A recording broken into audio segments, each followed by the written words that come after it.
buenas tardes, amigas y amigos de Brújula Internacional. Siempre está ahora el recorrido por los escenarios internacionales con el choque de las imágenes y la fuerza de las palabras. Conmoción, un tsunami en algunos políticos, lo que ha pasado con los Estados Unidos y el tema de las tarifas. El problema fundamental es el desorden en la economía mundial, la baja en las bolsas de todos los mercados y las dificultades que se van a presentar a la economía.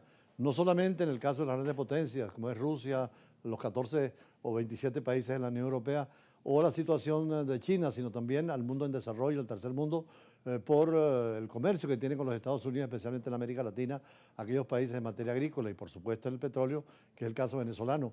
Una conmoción mundial que obliga a un nuevo orden internacional económico en lo político y en lo social.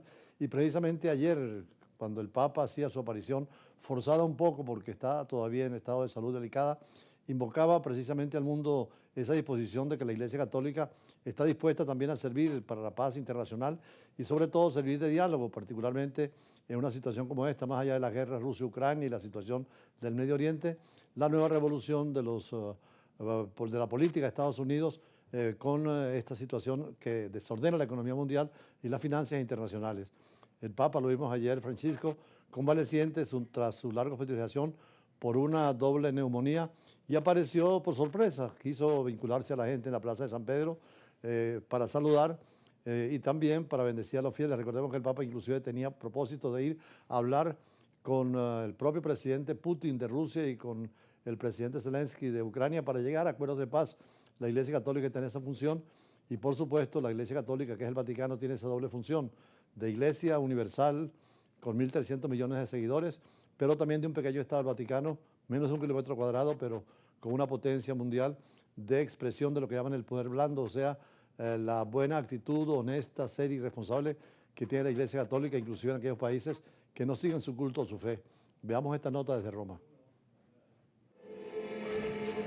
El Papa Francisco, convaleciente tras su larga hospitalización por una doble neumonía, apareció por sorpresa el domingo en la Plaza de San Pedro del Vaticano. Ante miles de cámaras y celulares, el pontífice argentino en silla de ruedas y con cánulas nasales de oxígeno bendijo a los fieles congregados en la plaza. Roma, sono venuta qui per il giubileo dei sanitari e sono rimasta molto emozionata. Vine aquí para la misa de salud y estaba muy emocionada de ver al Santo Padre, porque no tenía idea de que estaría en suficiente buen estado de salud para venir a saludarnos, así que fue muy emocionante. Debo decir que incluso lloré de emoción. Ho anche pianto per l'emozione. Como en semanas anteriores, Francisco no pronunció la oración dominical del Ángelus, que fue publicada por escrito. Aunque el Vaticano ha informado de mejoras en los últimos días, la aparición pública del Papa, la primera en la Santa Sede desde su hospitalización el 14 de febrero, no había sido anunciada. Su aparición llega 2 semanas antes de Pascua, para la que no se ha confirmado su presencia, y tras semanas de especulaciones sobre el estado de salud del guía espiritual de los 1.400 millones de católicos. En teoría, Francisco, que fue dado de alta hace 2 semanas del Hospital Gemelli de Roma, debe seguir una convalecencia de 2 meses. Los médicos le aconsejaron no realizar actividades públicas y abstenerse de cualquier contacto con los fieles para limitar los riesgos de recaída. Desde la misma concepción del poder en Grecia, con la democracia que apenas conocíamos en la historia de la humanidad y con las expresiones posteriores en el Imperio Romano y lo que han sido todos los gobiernos autoritarios, el poder se ha empleado para tener el usufructo del mismo y se olvidan muchas veces de los pueblos. Eso ha pasado también en el Lejano Oriente, vemos el caso de la China antigua con los imperios y los reinos, e incluso la situación que pueda darse en cualquier país cuando la democracia se olvida y se dejan los intereses del lado. De allí la importancia de que frente a ese poder brutal de los militares, de las Fuerzas Armadas, existe también lo que llaman los teóricos un poder blando, que es el de la cultura, el de la responsabilidad. El ejemplo de Grecia a nivel internacional, ayer participábamos en la fiesta nacional de Grecia en su liberación contra los otomanos y recordaba el obispo ortodoxo cómo Grecia, siendo tan pequeña, sigue siendo un modelo a nivel mundial por su democracia, por su ejemplo y por la filosofía y la ciencia que ha desarrollado. Ojalá que el mundo siga en esa línea y no solamente por el poder militar, como estamos viendo hoy con Trump y con Putin, sobre todo la aplicación de la fuerza y también la división del mundo de esta multipolaridad, pero más que de económica o social, es fundamentalmente militar. Y allí la reflexión sobre el poder blando y más adelante las entrevistas con los temas internacionales del día. Comenzando la semana, el Financial Times de Londres nos señala que las relaciones internacionales son cuestión de poder.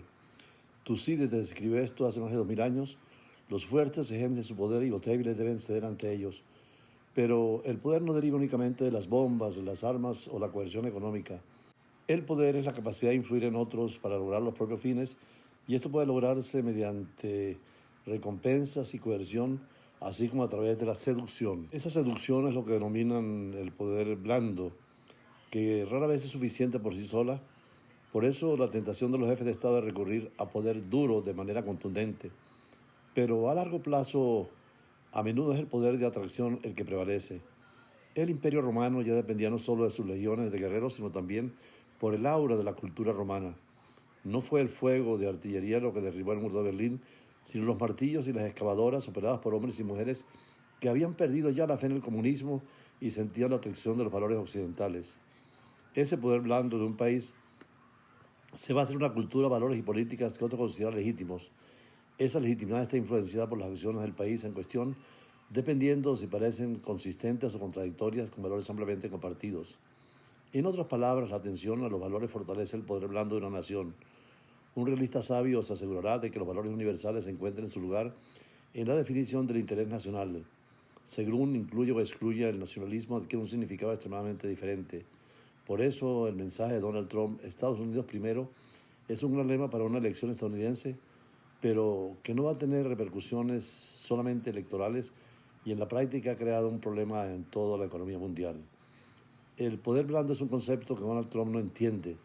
Su carrera como promotor inmobiliario en Nueva York moldeó en él una visión muy parcial del poder que no sea otra cosa que la coerción y transacciones. ¿Cómo explicar su trato brutal con Dinamarca en la cuestión de Groenlandia, sus amenazas contra Panamá, que escandalizan la América Latina, o su apoyo a Vladimir Putin, dejando de lado a Ucrania, que debilita una alianza de 70 años de la OTAN, por no hablar del desmantelamiento de la Agencia Estadounidense para el Desarrollo Internacional USAID, creada por John Fitzgerald Kennedy? Todo esto ha socavado efectivamente el poder blando estadounidense. No solo son para Trump los ataques a los amplios aranceles impuestos, sino también el dejar de lado a la administración y a las instituciones gubernamentales desacelerarán el crecimiento económico de los Estados Unidos y acelerarán la inflación. Es total la incertidumbre en torno a la política económica de Trump. Es un hecho el impacto significativo en la economía global de la política equivocada del presidente de Estados Unidos, con efectos negativos en el mundo en este 2025 y hasta el 2026.